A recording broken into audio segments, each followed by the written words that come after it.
Assalamualaikum warahmatullahi wabarakatuh. Bismillah walhamdulillah wassalatu wassalamu ala rasulillah wa ala alihi wa sahbihi wa man nasarahu wa wala amma ba'du. Rabbi syrah li sadri wa yassir li amri wahlul uqdatam min lisani yafqahu qawli. Subhanaka la ilma lana illa ma 'allamtana innaka antal alimul hakim. Al-Fatihah. Anna Allah yaftahu alaina futuhal arifin wa yufaqihuna fid din wa yarzuquna kamal ikhlas wal yakin. Bismillah arwahil ulama ila amilin wa masyayna fid din wa walidai hadirina fi masjid Nurul Hidayah wa ila jami' man awqafa amwalahum fi bina'ihi wa ila al-muallif hadzal kitab. Syaulillahi lahumul Fatihah. A'udzu billahi minasy syaithanir rajim. Bismillahirrahmanirrahim. Alhamdulillahi rabbil alamin. Arrahmanir rahim. Maliki yaumiddin. Iyyaka na'budu wa iyyaka nasta'in. Ihdinas siratal mustaqim. Siratal ladzina an'amta 'alaihim ghairil maghdubi 'alaihim waladdallin. Amin. Masyarul muslimin, jamaah taklim Masjid Nurul Hidayah yang dimuliakan Allah. Puji syukur mari senantiasa kita panjatkan kehadiratnya. Alhamdulillah pada malam hari ini kita dapat berjumpa kembali di tempat yang mulia ini dalam rangka melaksanakan kewajiban kita sebagai muslim, yaitu salat maghrib berjamaah. Dan sebagaimana biasa setiap Ahad malam atau malam Senin kita lanjutkan dengan melaksanakan kewajiban berikutnya, yaitu talabul ilmi. Mudah-mudahan kehadiran kita mendapat ridha Allah Subhanahu wa taala serta mendapatkan ilmu yang bermanfaat buat bekal kehidupan kita di dunia dan akhirat.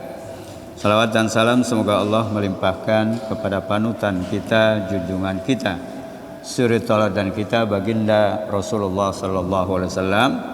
Mudah-mudahan kita diberikan kemudahan serta kekuatan oleh Allah untuk mengikuti sunnah-sunnahnya, ajaran-ajarannya dalam berbagai aspek kehidupan, dan mudah-mudahan dengan demikian kita mendapatkan syafaatul uzma kelak pada yaumul qiyamah. Amin ya rabbal alamin. Masyarul muslimin, jamaah yang dimuliakan Allah Subhanahu wa taala, kita masih membahas tentang daruriyatul khamsah, hal-hal yang sangat pokok, yang sangat inti di dalam ajaran Islam, yang jumlahnya ada 5, atau yang dengan istilah lain disebut maqasidus syariah.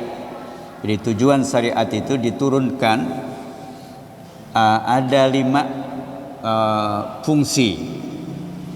Dari 5 itu kita sudah bahas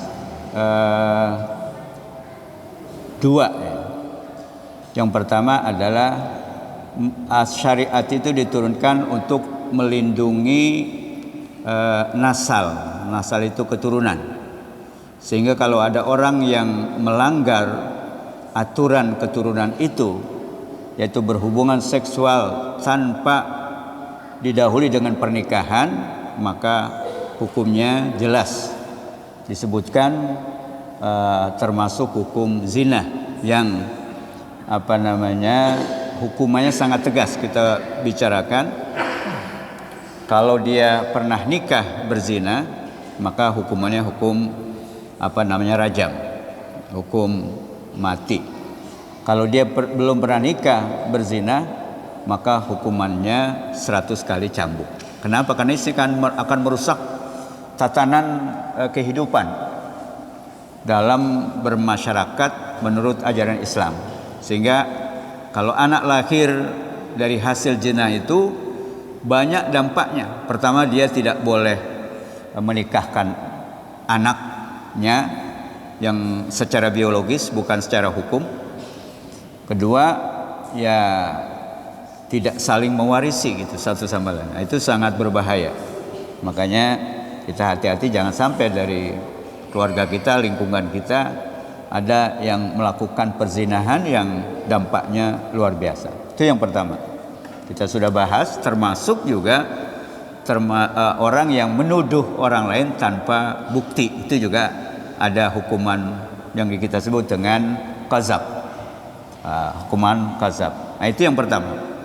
Yang kedua, bahwa syariat itu juga diturunkan li hifzil aqli, untuk melindungi akal kita, karena akal ini menjadi tumpuan seseorang itu mukallaf atau tidak, punya beban atau tanggung jawab atau tidak, itu sangat tergantung dengan akalnya. Kalau dia akalnya tidak berfungsi, yang kita sebut dengan gila, maka dia tidak punya beban apa-apa. Perbuatannya tidak diperhitungkan secara hukum, termasuk dalam undang-undang positif juga, undang-undang kita. Kalau ada orang melakukan suatu hal yang sangat keji, misalnya pembunuhan segala macam, maka diperiksa akalnya, ini orang sehat apa enggak. Karena kalau orang sehat misalnya nggak mungkin dia melakukan tindak kekerasan itu. Nah, sehingga kemudian orang yang melanggar hal itu, menghilangkan fungsi akalnya dengan minuman keras, narkoba, maka ada hukumannya 40 kali cambuk atau dipenjarakan. Itu yang kedua. Nah, yang ketiga, malam ini kita akan lanjutkan. Tujuan dari syariat diturunkan itu adalah lihibzil mal, untuk melindungi kepemilikan harta seorang. Itu sangat dihormati, sehingga tidak boleh orang memakan, mengambil atau menggasap harta orang lain tanpa hak atau secara batil. Maka hukumannya jelas, yaitu dipotong tangan. Nah, kita bicara masalah hukum Islam ya, bukan hukum positif. Meskipun hukum-hukum ini tidak diterapkan di negara kita, tapi minimal dengan kita mengetahui sanksi hukum itu, maka kita bisa mengendalikan diri maupun keluarga kita, sehingga tidak melakukan hal-hal yang secara tegas hukumnya dalam Al-Quran maupun hadis. Sehingga jangan dikira karena tidak diterapkan hukum kemudian dia terbebas. Pasti lebih berat lagi sanksinya, hukumnya di yaumul qiyamah nanti. Nah, oleh karena itu, meskipun hukum-hukum jinayat yang kita pelajari tidak diterapkan secara penuh dalam hukum positif kita, tapi minimal ini menjadi kendali, menjadi kontrol bagi diri kita untuk tidak melakukan hal yang berat hukumannya itu. Oleh karena itu, maka malam ini kita akan membahas haddus sarik. Jadi hukuman atau sanksi pencuri. Qala al-musannif rahimahullahu taala wa nafa'ana bi ulumihi, faslun fi haddis sariki wa tuqta'u yadus sariki bi sitti syara'ita ayyakuna balighan aqilan. Ini matannya, ringkasannya. Kata musannif, pasal ini akan menjelaskan tentang had. Had itu artinya hukuman. Hukuman siapa? Sarik, pencuri. Ya, istilahnya sekarang macam-macam di kita. Ada pencuri, pencopet, perampok, koruptor. Nah, itu sama semua. Cuman istilahnya dalam bahasa kita sesuai dengan kadarnya, maka ada istilah sendiri. Nah, itu semua masuk kategori pencurian. Orangnya namanya sarik, pencuri. Perbuatan namanya sarikoh. Barang atau benda yang dicuri namanya, yang dicuri namanya masruk. Nah, masing-masing itu yang kita sebut dengan rukun sarikah itu ada syarat-syaratnya, ada kriterianya, sehingga kalau memenuhi syarat kriteria itu, maka hukum pencurian itu akan dikenakan had atau sanksi hukumnya. Wa tuqta'u yadus sariki bisitti syara'ita. Jadi tangan pencuri itu dihukum potong tangan jika memenuhi 6 syarat. Jadi ada aturannya, ada syaratnya, ada siapa yang menjalankan hukum itu. Tidak otomatis kalau ada orang mencuri ditangkap tangannya dipotong, enggak begitu. Ada prosedurnya. Sama dalam hukum kita juga ada hukum acaranya. Bagaimana orang bisa dijatuhi hukum? Ya harus ada buktinya, harus ada qadhinya, ada pembelanya dan lain sebagainya. Nah, maka disebutkan di sini tangan pencuri itu dijatuhi hukuman potong tangan kalau memenuhi 6 syarat. Apa saja itu? Yang 6 itu. Antara yang di sini disebutkan di awal ayyakuna balighan.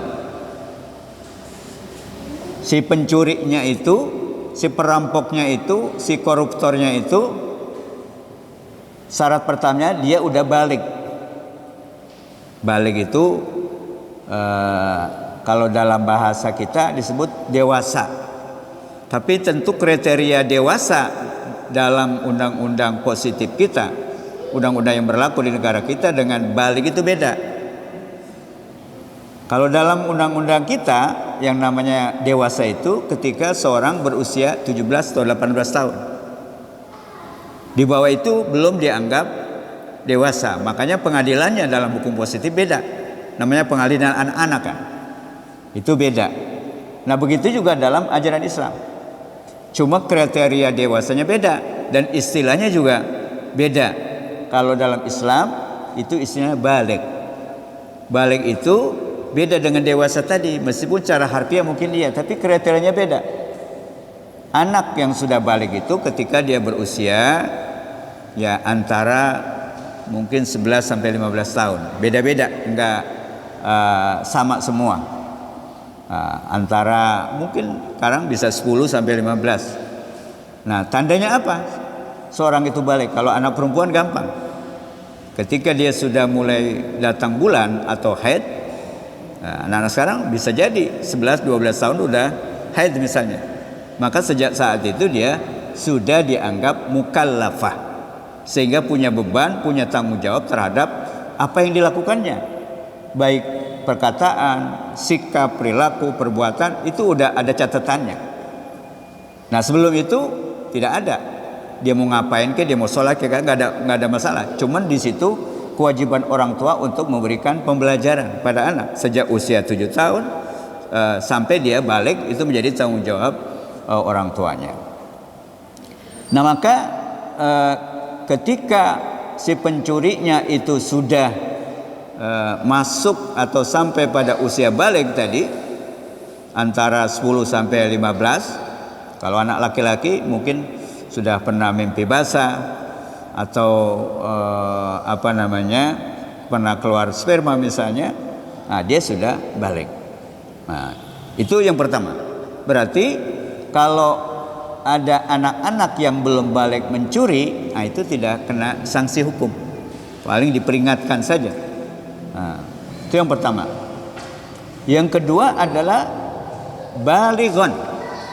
Yang kedua adalah akilan. Tadi yang pertama balik, yang kedua akil. Akil artinya orang yang berakal. Artinya akalnya berfungsi, bisa membedakan mana yang baik yang buruk, bisa membedakan apa yang bermanfaat atau tidak bermanfaat bagi dia. Nah, sehingga kalau orang tidak bisa membedakan antara kebaikan keburukan yang maslahat bagi dia atau yang darurat, berarti akalnya nggak berfungsi. Yang kita sebut dengan majnun, orang gila. Orang gila, maka orang gila itu yang akalnya tidak berfungsi, itu tidak ada sanksi hukumnya kalau dia melakukan hal-hal yang dilarang. Dalam konteks ini adalah tadi mencuri, merampok segala macam, tidak kena sanksi hukum. Nah, itu secara global, secara umum. Baru disebutkan 2. Ini yang kita akan jelaskan secara lebih detail lagi mengenai syarat-syaratnya, definisi dan juga masalah dalilnya. yang kemudian kita sebut dengan asyarhu, syarah, penjabaran, penjelasan, perinciannya. Kalau tadi namanya matan, yaitu kesimpulannya. As-sariqah, jadi ini perbuatannya sariqah. Ini definisinya, hiya akhdhu malil ghairi ala wazhil khafiyyati wa ikhrajuhu min hirzihi. Nah, ini kita sebut dengan definisi dari pencurian itu apa? Jadi pencurian itu didefinisikan adalah sebagai berikut: mengambil harta orang lain secara diam-diam dan mengeluarkannya dari tempat disimpannya barang itu secara legal atau di tempat yang layak. Nah, jadi itu definisinya. Jadi kalau ada orang mengambil harta orang lain yang bukan haknya secara diam-diam dari tempat dari tempatnya yang biasa digunakan, maksudnya bukan dia ngambil uang atau harta yang ada di depan rumah atau di jalanan, itu bukan mencuri, dia nemu namanya. Nah, itu lain lagi hukumnya. Tapi ini memang harta yang ada disimpan pada tempatnya, kemudian dia ambil secara diam-diam, kemudian dia keluarkan di tempat itu, dipindah alihkan kepada dia. Nah, itu namanya pencurian. Karena nanti ada yang bukan diam-diam, langsung diketok rumahnya, ditodong dengan senjata, itu bukan pencurian, namanya apa? Perampokan. Nah, itu lebih berat lagi hukumannya. Nah, perampokan gitu. Nah, itu. Jadi itu yang dimaksud pencurian. Jadi kalau ada orang mengambil harta orang lain yang bukan milik dia secara diam-diam, diambil dari tempatnya yang layak, kemudian dia bawa, nah itu disebut pencurian. Nah, pencurian semacam itu mujibatun lil qat'i. Jadi itu konsekuensi hukumnya mengharuskan dia menjalani hukuman potong tangan, lil qat'i. Itu dijelaskan bil kitabi was sunnah wa ijma'il ummah. Jadi dalil yang mewajibkan orang yang mencuri itu dipotong tangannya itu ada dalam Alkitab, maksudnya Al-Quran, was sunnah, begitu juga ada dalam as-sunnah atau hadis, wa ijma'il ummah. Jadi bukan hanya ijma'il ulama, tapi ijma'il ummah. Sepakat umat Islam itu bahwa orang yang mencuri seperti yang didefinisikan di atas, dia wajib dipotong tangannya. Nah, jadi lengkap dalil. Al-Quran ada, as-sunnah ada, ijma ada. Nah, di dalam Al-Quran kita bisa baca dalam surat Al-Maidah ayat 38. Firman Allah Subhanahu wa taala, was-sariqu was-sariqatu faqta'u aydiyahuma jazaa'an bima kasaba nakala minallah. Itu dalam surat Al-Maidah ayat 38. Pencuri laki-laki dan pencuri perempuan. Coba kita perhatikan ini ya. Kalau kita baca surat ayat tentang perzinahan pada pelajaran yang lalu, itu susunannya beda. Kalau di sini yang didahulukan laki-laki, wasariqu, baru wasariqatu. Tapi pada ayat yang menjelaskan tentang hukum zina, Allah memulai dengan az-zaniyatu waz-zani fajlidu kulla wahidin minhuma mi'ata jaldah. Para ulama tafsir menjelaskan kenapa kok pada ayat tentang pencurian ini diawali untuk laki-laki, sedangkan untuk perzinahan didahului untuk perempuan. Ya, secara logika kita bisa melihat bahwa yang banyak mencuri itu siapa? Laki-laki atau perempuan? Laki-laki, karena dia berkewajiban memberi nafkah kan? maka dia yang usaha, yang kerja, sehingga kemungkinan untuk melakukan pencurian korupsi itu sangat terbuka. Maka didahulukan stressingnya, penekanannya laki-laki dulu. Jadi as-sariqu was-sariqatu. Sedangkan dalam hukum zina itu sebaliknya, yang didahulukan perempuan dulu. Az-zaniyatu waz-zani. Pezina perempuan maupun laki-laki. Kenapa? Karena fakta membuktikan terjadinya kesempatan orang melakukan zina itu karena perempuan itu sembarangan, pakaiannya bersolek berlebihan, kemudian lenggak-lenggoknya mengganggu laki-laki, sehingga dari situ muncul perzinahan. Maka di stressing, ditekankan perempuannya dulu, karena dia yang banyak, ya meskipun tidak seluruhnya, yang banyak menyebabkan terjadinya perzinahan ya karena perempuan itu.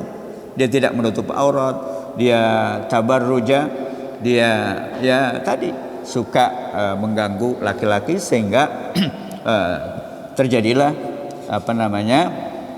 perzinahan itu.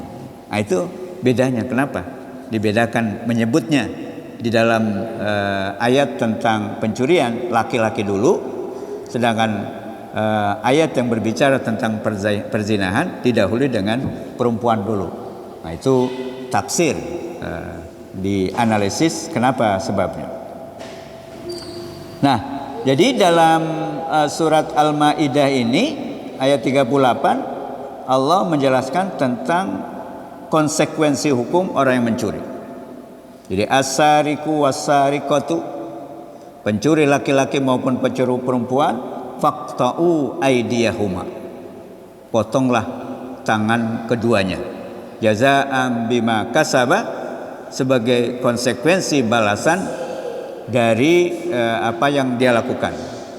Jazaa'an bima kasaba nakala minallah, itu sebagai sanksi hukum yang ditetapkan oleh Allah Subhanahu wa taala. Nah, jadi itu faqta'u itu fil amar, berarti wajib itu. Siapa yang berkewajiban menjalankan hukum potong tangan itu? Ya pemerintah. Pemerintah yang diberi wewenang. Jadi bukan masyarakat. Bukan masyarakat, tapi pemerintah yang berkuasa. Wal akhbar ta'ti fi mawadhiha insyaallah. Sedangkan mengenai dalil dari ahadis itu jamak hadis, nanti akan dijelaskan pada waktunya, pada tempatnya insyaallah. Jadi yang di sini dikemukakan yang pertama dalil dari Al-Qur'an. Walil qat'i syurut. Jadi hukum potong tangan itu tidak sembarangan, tidak otomatis ketika orang mencuri ditangkap langsung dipotong, nggak begitu. Tapi ada syarat-syaratnya harus dipenuhi. Sehingga kalau syarat itu tidak terpenuhi berarti tidak dilaksanakan hukum potong tangan.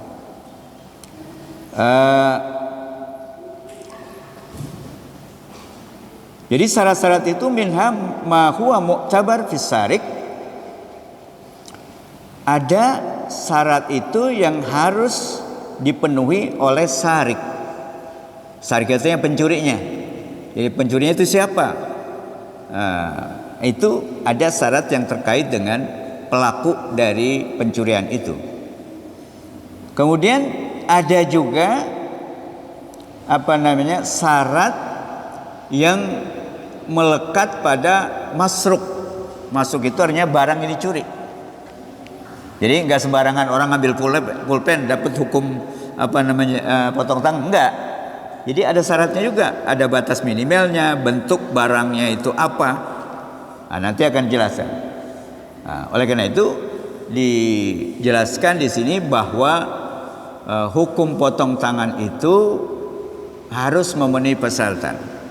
Baik yang terkait syarat itu yang melekat pada pencurinya yang disebut sarik, atau yang melekat pada barang yang dicuri yang istilah fikihnya namanya masruk. Nah, jadi tidak otomatis orang mencuri langsung dijatuhi hukum potong tangan. Dilihat dulu syarat-syaratnya. Maka kalau dalam istilah pengadilan ya diproses dulu. Jadi penyelidikan sampai diajukan ke pengadilan, dituntut oleh jaksa, kemudian didengarkan saksi-saksi, kalau perlu ada pembelanya, ya barulah hakim memutuskan. Kalau dalam Islam itu namanya qadhi. Jadi hakim itu qadhi yang memutuskan. Jadi hakim itu memutuskan ya berdasarkan apa yang terjadi dalam pengadilan. Karena dia kan nggak tahu itu. Dia baru tahu apa yang dilakukan oleh orang terdakwa kalau ada yang menuntut, ya dalam hal kita ya kejaksaan kan. Karena dia yang mencari bukti-bukti yang dilakukan oleh polisi diserahkan kepada penuntut supaya dia bisa menuntut berdasarkan data-data, bukti-bukti yang diperoleh selama penyidikan dan penyelidikan. Kemudian setelah terpenuhi, maka baru dibawa ke pengadilan. Dibawa pengadilan supaya apa? Dituntut itu. Yang tersangka tadi yang dianggap dia mencuri misalnya, dia harus ada, atau kalau tidak ada bisa diwakili dengan pembela atau pengacara. Dalam bahasa hukum Islamnya namanya al-muhami. Nah, maka disitulah berdebat untuk membuktikan ini benar apa enggak. Nah, berdasarkan fakta yang ada di pengadilan, baru hakim bisa memutuskan. Nah oleh karena itu maka proses itu harus dilakukan dengan jujur. Karena kalau tidak jujur, baik dalam penyidikan, dalam tuntutan, dalam pembelaan saksi, maka hakim ya nggak bisa memutuskan kecuali apa yang terjadi dalam pengadilan. Oleh karena itu jangan sampai ada mafia pengadilan. Itu yang membuat keaniayaan itu karena ada persekongkolan antara jaksa, antara hakim, antara saksi. Makanya berat itu orang jadi hakim itu. Karena seperti yang sering terjadi di pengadilan kita, adanya persekongkolan tadi yang disebut mafia hukum. Sehingga dengan begitu bisa jadi orang yang mencuri, orang yang korupsi, itu kalau ada pemalsuan tentang bukti atau saksi yang disebut kesaksian yang dusta, itu menjadi dosa besar itu. Qauluzur. Jadi kesaksian palsu itu menjadi dosa besar. Kenapa? Karena dia bisa membulak-balikkan status orang yang salah divonis jadi benar, orang yang benar divonis jadi salah. Itu kan kezaliman. Nah, kalau ada persekongkolan yang disebut mafia hukum itu, ya gitu sehingga kemudian masyarakat itu tidak lagi percaya dengan sistem pengadilan. Karena banyak yang terjadi seperti itu. Nah, itu yang yang harus dihindari. Nah, makanya di sini disebutkan bahwa hukuman itu baru dijatuhkan, hukum potong tangan itu tentu melalui proses, melalui syarat-syarat yang harus ada. Nah, baik dalam si orang yang melakukan pencurian dengan istilahnya apapun, korupsi, perampokan segala macam, itu harus ada syarat. Begitu juga pada barang yang dicurinya itu, dia berharga atau enggak, nilainya udah sampai pada nisab apa belum. Nah, ammas sariku fayustaratu ayyakuna balighon aqilan mukhtaron. Ini pengulangan dari apa yang ada pada matan tadi, yang tujuannya diulang untuk dijelaskan lebih detail lagi, lebih rinci lagi. Yaitu apa? Adapun si pencuri itu atau pelaku pencurian itu disyaratkan, tadi sudah disebutkan dua, ayyakuna balighon, yang mencuri itu sudah balik, kemudian akilan, akalnya sehat, kemudian mukhtaron. Mukhtaron itu artinya dia punya pilihan, bukan dipaksa. Jadi kalau dia ada yang memaksa, kamu harus mencuri rumah si fulan misalnya. Kalau enggak kamu saya bunuh. Nah, itu namanya dia tidak bebas, dia dipaksa. Nah, kalau orang yang dipaksa itu dia tidak akan kena konsekuensi hukumnya. Nah, makanya syaratnya orang mencuri itu dihukum potong tangan. Di samping pencurinya itu sudah balik, akalnya sehat, dan juga dia mukhtar. Mukhtar itu punya pilihan, bukan dipaksa. Nah, sawaun kana musliman au zamiyan au murtaddan. Jadi si pencuri itu tidak syarat dia harus orang Islam. Baik dia orang muslim atau kafir dhimmi, Yahudi dan Nasrani, atau orang murtad. Itu sama. Jadi enggak ada syarat dia harus orang Islam baru dipencuri. Baru dihukum dia mencuri kemudian dihukum potong tangan. Enggak. Jadi semua, baik dia muslim, dia ahlul kitab maupun murtad, kalau dia mencuri memenuhi persyaratan tadi, maka dia dijatuhi hukuman potong tangan. Nah, oleh karena itu mafhum mukhalafah atau kebalikan dari syarat itu menjadi apa? Fala qat'a 'ala sabi. Jadi karena tadi syaratnya yang terkena hukuman potong tangan itu adalah sudah balik, maka sebaliknya kalau dia belum balik yang kita sebut dengan sobi, anak-anak, fala qat'a lahu, maka enggak kena hukuman potong tangan.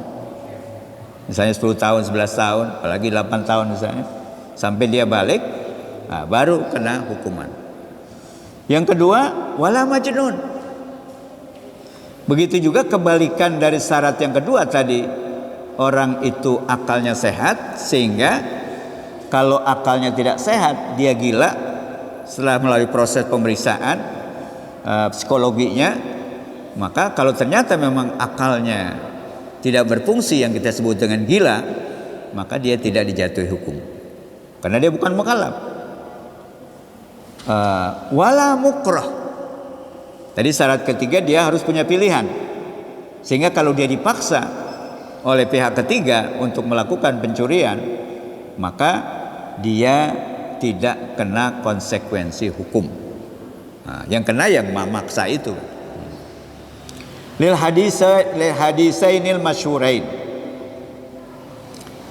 Dalilnya itu karena ada hadis yang sangat masyhur, yang sangat terkenal, yaitu rufi al-qalamu an salasin an sabiyin hatta yahtalima wa an naimin hatta yastayqidha wa anis sabiyyi hatta yahtalima wa anin naimi hatta yastayqidha. Itu hadis sangat masyhur, sangat populer, sangat terkenal, yaitu bahwa seseorang itu tidak kena sanksi hukum apabila 3 kondisi. Yang pertama, anis sabiyyi hatta yahtalima.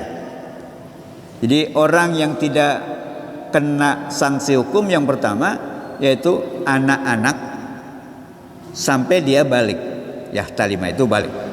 Jadi kalau sebelum balik berarti tidak kena sanksi hukum. Kemudian yang kedua, orang yang juga tidak kena sanksi hukum terhadap perbuatannya, yaitu anil majnuni hatta yafiqah, yaitu orang gila sampai dia sehat kembali atau sadar kembali. Maka selama dia gila, dia tidak ada konsekuensi hukum. Yang ketiga, wa anin naimi hatta yastayqidha, orang yang tidur sampai dia bangun. Jadi kalau ada orang ngigo itu apa? Ngomong, dia nggak sadar dia lagi tidur. Misalnya dia katakan saya melakukan zina, saya melakukan pencurian, pengakuan, itu nggak dianggap. Tapi kalau dia dalam keadaan sadar, terjaga, nggak tidur melakukan itu pengakuan, ya dia kena hukum konsekuensi. Nah itu artinya bahwa 3 kelompok orang itu yang tidak kena sanksi hukum. Anak kecil sampai dia balik, orang gila sampai dia sadar, dan orang yang tidur sampai dia terbangun. Nah, maka mereka terbebas dari hukum karena tidak memenuhi persyaratan. Nah, itu syarat yang harus ada pada si pencurinya, si perampoknya atau si koruptor. Kemudian berikutnya yang terkait dengan barang curian. Harta yang dicuri itu apa? Sehingga pelakunya terkena sanksi hukum. Wa ayyasrika nisaban qimatuhu rub'u dinar fi hirzi mislihi. Jadi barang yang dicuri itu harus sampai pada ukuran nisab. Nisab itu batas minimal. Nah, ke atas, nah, kalau sudah mencapai batas minimal dan seterusnya lebih, maka dia kena sanksi hukum potong tangan. Nah, nisabnya itu berapa? Qimatuhu rub'u dinar. Di ukurannya itu 1/4 dinar. Nah, 1/4 dinar itu berapa? Kalau dinar itu dianggapnya 1 gram misalnya, 1 juta berarti 1/4 itu 250.000. Kalau dinar, mata uang dinar itu 1 kepingnya misalnya 1 gram, tapi kan nggak mungkin 1 gram itu. Jadi dihitung aja kalau misalnya nisab rubu dinar itu 1 keping mata uang 4 gram, berarti 1/4-nya 1 gram. Kalau 1 gram ya sekitar kurang lebih 1 jutaan. Nah itu. Kemudian yang kedua syaratnya bahwa barang yang dicuri itu fi hirzi mislihi, disimpan pada tempat sewajarnya. Jadi disimpan pada tempat sewajarnya. Ya kalau uang ya di kotak, di lemari, bukan dijembreng aja begitu di depan rumah atau di jalanan. Karena itu bisa jadi misalnya tertiup angin ke anak, segala macam. Nah itu 2 syarat dikemukakan di sini. Yang pertama, yustaratu fil malil masruq ayyakuna nisaban. Jadi disyaratkan harta yang dicuri itu nisabnya, batas minimalnya yaitu rub'u dinar tadi minaz zahabil khalisi al-madrub. Jadi 1/4 dinar dari emas yang murni. Falaqat afi maduna. Sehingga dengan demikian kalau di bawah itu orang curi 100.000, 200.000, itu tidak ada konsekuensi potong tangan, meskipun dia kena hukuman, tapi tidak sampai pada potong tangan. Nah, falaqat afi madunahu, sehingga kalau di bawah itu dia tidak kena hukuman, sanksi hukuman potong tangan. Wahtajalahu bima rawat Aisyatu radhiyallahu anha. Anna Nabi sallallahu alaihi wasallam qala la tuqta'u yadus sariki illa fi rub'i dinarin fasaida. Ini hadis sahih riwayat Imam Syafi'i dalam kitabnya Al-Um. Kemudian juga ada dalam kitab Bukhari, Muslim, Abu Daud, Nasa'i, semua ada hadis ini yang diriwayatkan oleh Sayyidah Aisyah radhiyallahu anha. Artinya yang menerima dari Rasulullah di sini adalah salah seorang dari istri baginda Rasul, yaitu Sayyidah Aisyah radhiyallahu anha, di mana beliau berkata, Nabi sallallahu alaihi wasallam bersabda, la tuqta'u yadus sariki. Jadi enggak boleh dipotong tangan pencuri itu illa fi rub'i dinarin fasaida, kecuali kalau sudah mencapai batas minimal yaitu 1/4 dinar atau lebih. Atau lebih. Nah, kalau kurang berarti tidak wajib. Wal muradu rib'u dinar maskukun, yang dimaksud dengan rubu dinar tadi yaitu emas batangan, artinya emas yang udah jadi, yang beratnya tadi minimal atau ukurannya minimal seperempat dinar. Wa hadza kulluhu idza kana al-masruqu malan. Jadi apa yang kita sebutkan tadi bahwa si pencuri itu kena hukuman sanksi hukum potong tangan apabila barang yang dicurinya itu adalah sudah mencapai nisab tertentu, batas minimal tertentu yang disebut dengan rubu dinar tadi.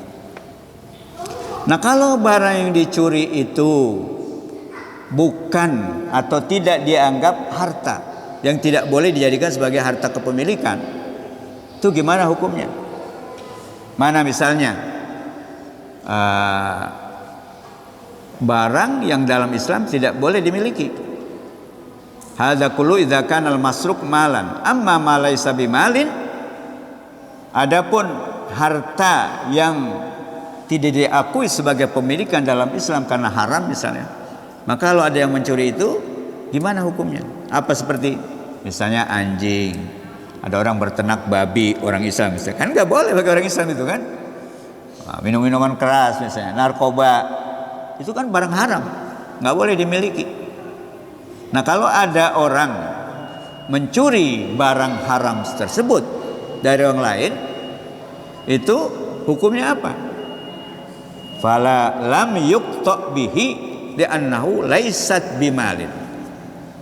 Karena dalam Islam barang-barang yang haram itu tidak boleh dimiliki oleh seorang muslim, maka konsekuensinya kalau dia memelihara anjing, berternak babi, maka kalau ada yang mencuri, ya nggak ada konsekuensi hukum. Karena memang itu barang haram, barang yang nggak boleh dimiliki. Misalnya narkoba juga masuk kategori itu. Begitu juga barang-barang yang dalam Islam itu tidak masuk kategori kepemilikan atau tidak boleh dimiliki. Misalnya alat musik yang membuat orang lupa kepada Allah, nah itu nggak boleh. Atau dalam Islam juga ada misalnya orang karena saking kayanya, kemudian dia punya piringnya, dia punya sendoknya, itu jadi tempat atau wadah untuk makan misalnya. Nah itu gimana itu? Kan itu haram. Kita menggunakan emas dan perak untuk bejana, untuk tempat makan dan lain-lain. Nah kalau ada yang curi itu gimana? Nah,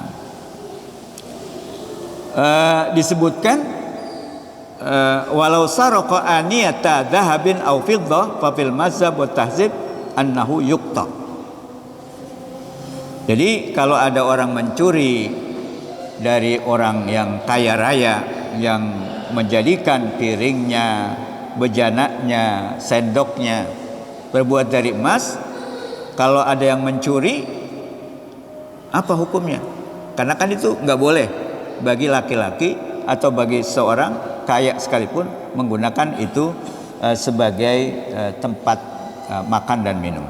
Maka menurut pendapat ulama baik dalam kitab Muhazzab atau Tahzib, annahu yuqta. Ya, tetap dicuri, tetap dipotong tangannya. Kenapa? Karena itu nilainya begitu besar. Ya kemungkinan juga dia jadikan meskipun bentuknya piring, bentuknya sendok, tapi dia jadikan sebagai pajangan aja. Bukan sebagai alat beneran untuk makan dan minum. Ada kemungkinan seperti itu.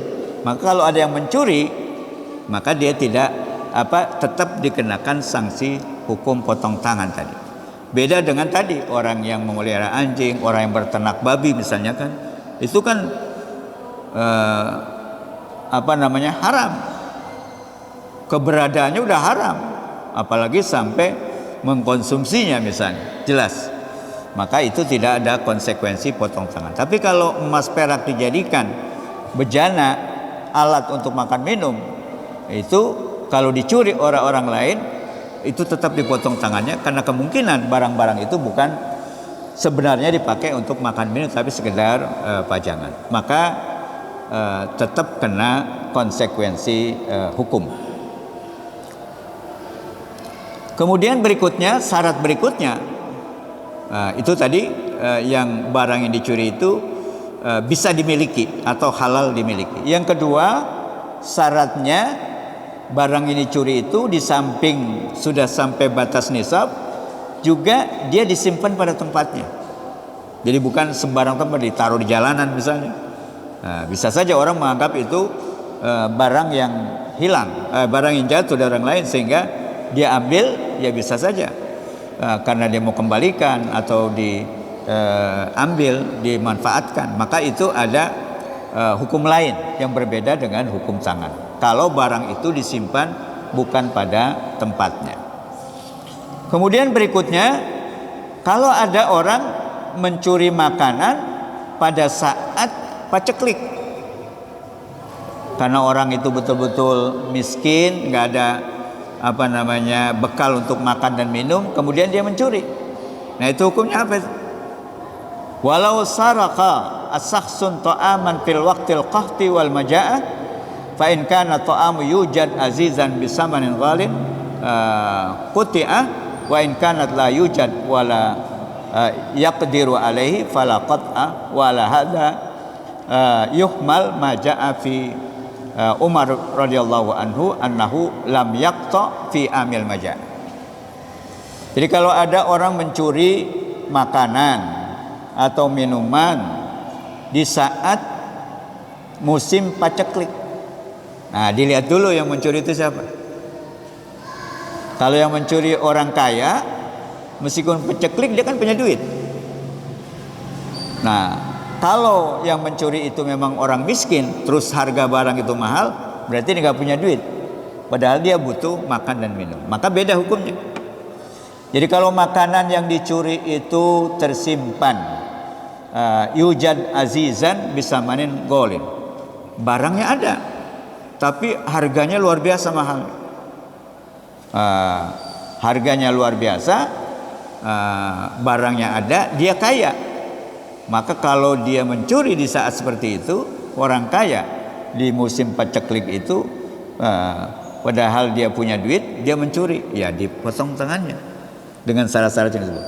Tapi kalau memang in kana la yujad wa la yaqdiru alaihi fala qata. Tapi kalau memang dia nggak punya duit, miskin beneran, kemudian mahalnya itu barang luar biasa, maka terjadilah pencurian. Maka fala qat'a, enggak dijalankan hukum potong tangan. Dan itu yang terjadi pada masa Khalifah Umar radhiyallahu anhu.